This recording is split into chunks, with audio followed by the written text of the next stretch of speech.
Welcome to Thriving in Love podcast, the relationship podcast that challenges traditional norms to create a unique love story that works for your authentic self. I am your host, Sana Akhand. I am an intuitive love coach. I help ambitious women find and keep healthy love. One way that I do that is by exploring what their attachment style is. So today's episode, I want to dive all into what attachment theory is, what are the different kinds of attachment styles, and how you can embrace your attachment style, but also create enough space to work on getting to a secure attachment style. On this podcast, we talk about challenging traditional marriage norms so that we can create unique love stories that work for our authentic selves. What does it mean to be our authentic self? It means that we are stripped down from all of the masks that we wear to look presentable, to be likable, to be pleasing others, and we get down to who we really are, to our core, so that we can show up as our fullest versions of ourselves. And it makes it so much easier for the person that we're in a relationship with to know us, to love us, and to make us feel safe, heard, seen, and valued. And that is the precipice of thriving in love. When you're in survival mode in a relationship, you're butting heads, you're arguing, and you're not able to truly connect deeply with the person that you're in a relationship with.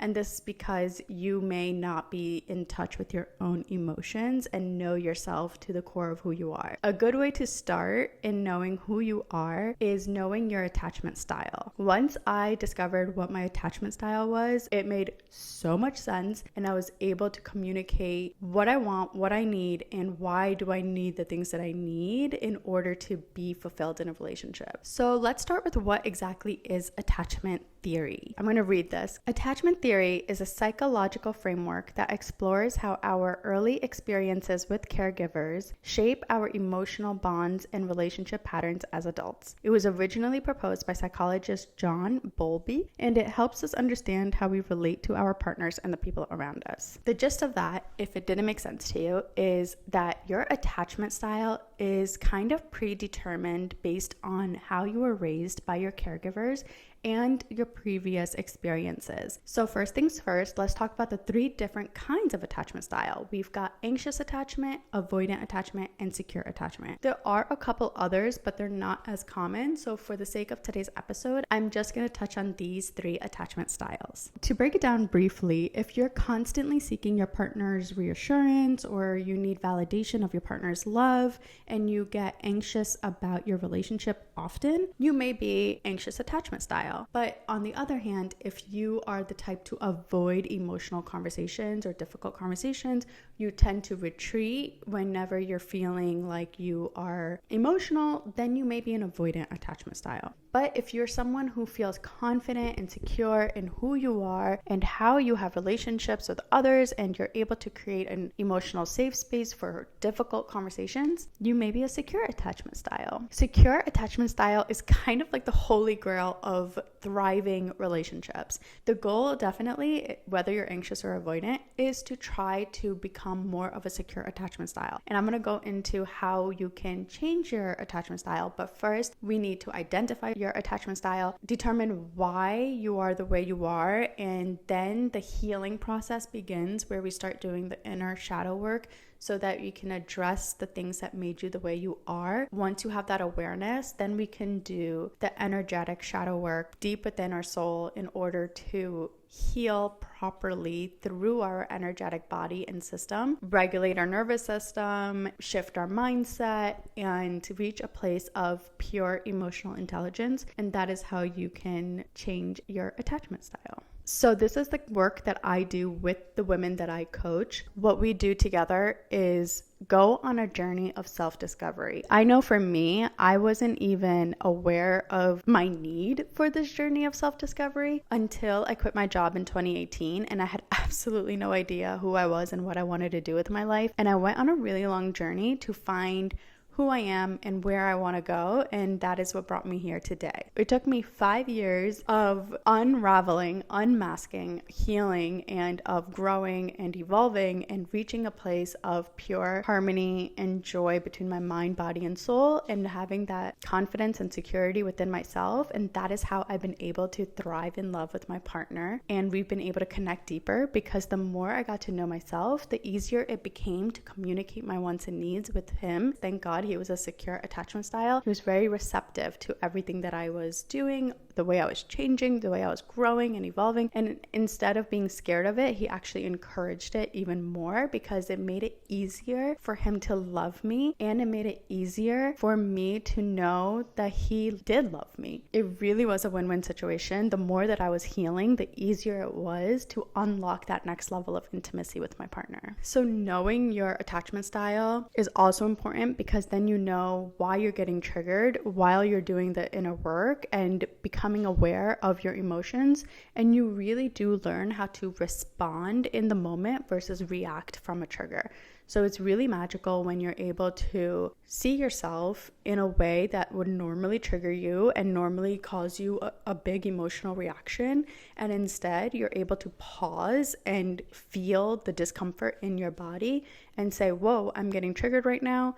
Let me just observe what's going on in this situation around me so that you can actually pay attention to the reality of the situation and not just assume what is happening based on your emotional reaction. And that is how you can begin the process of understanding where the trigger is coming from and your background and all of the things. So especially when you are anxious, it's a really good way to do that. But even when you're avoidant and you're finding yourself retracting from the person and needing to go into your cocoon, that can actually be a coping mechanism that you are doing to protect yourself, because maybe in the past you have had emotional outbursts of people around you and you've either had to regulate their emotions as a child, or you had to go and protect yourself because you were scared of their emotions.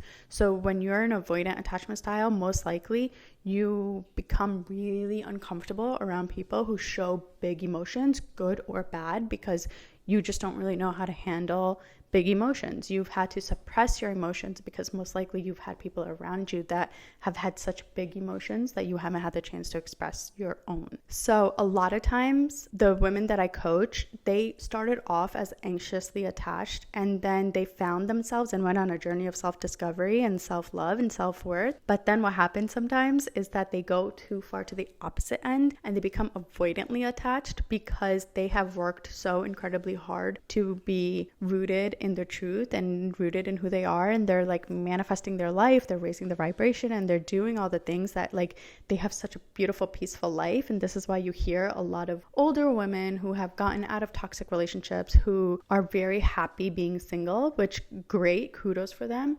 But there will come a time, whether it's in this lifetime or another one, that they're going to start feeling like it will be really nice to have a partner. And there's nothing wrong with wanting a partner as long as it's coming from a place of want versus need. Because we are evolving as human beings and we no longer need a partner in our life for basic needs like shelter, food, financial means, etc. We're able to provide ourselves with all of the core basic human needs.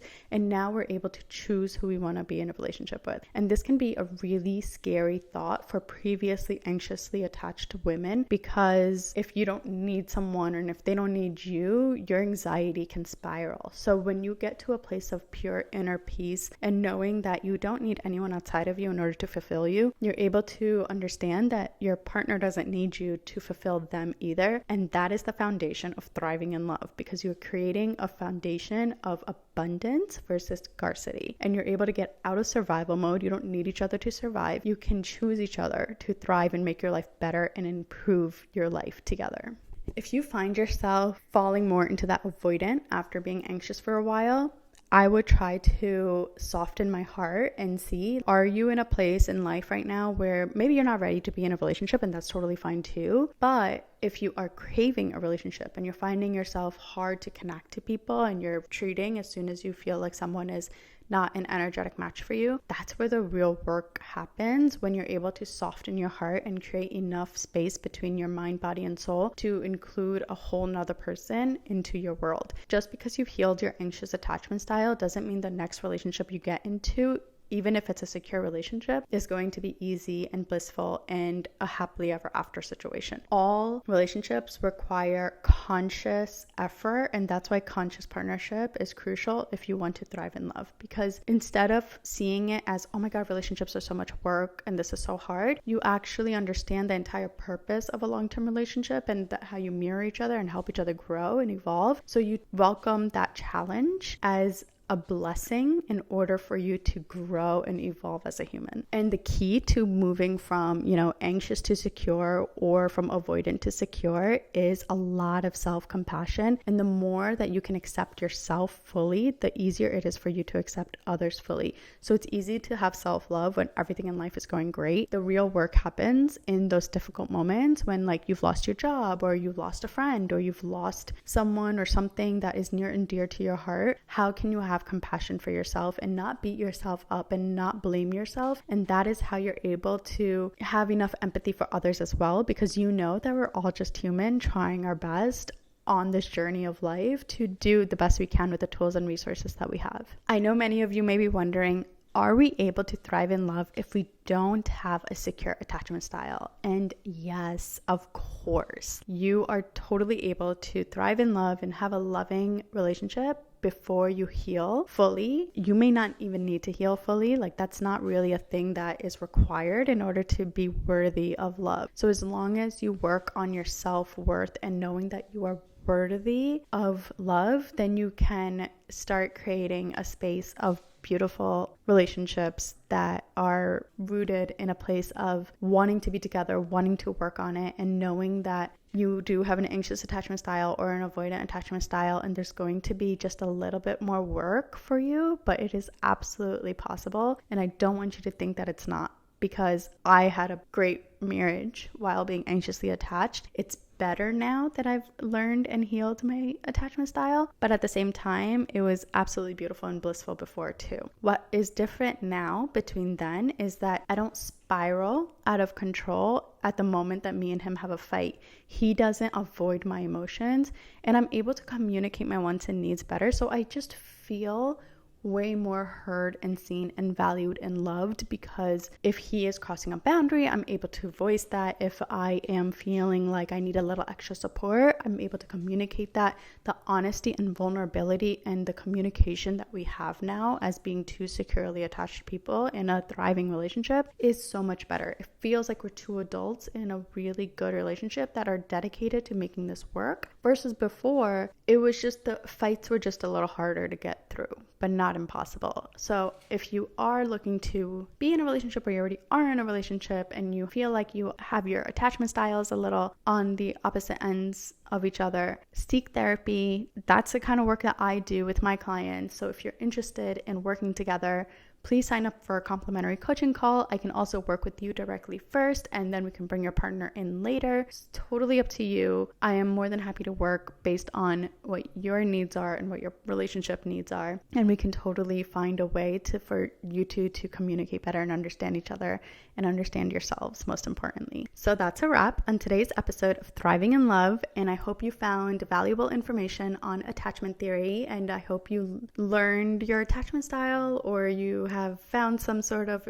wisdom in this episode. And if you enjoyed this episode, please don't forget to subscribe and rate, and please leave us a review, whether it's on Apple Podcasts or a comment on YouTube. It means the world to me, and it really helps with my channel because we are new and we just hit 100 monthly listeners, which is huge, and I'm so excited about that. And I would love to keep this growing and make sure that more and more people know how to thrive in love and not just be surviving in mediocre relationships. So thank you so much for tuning in, and I'll see you guys next time.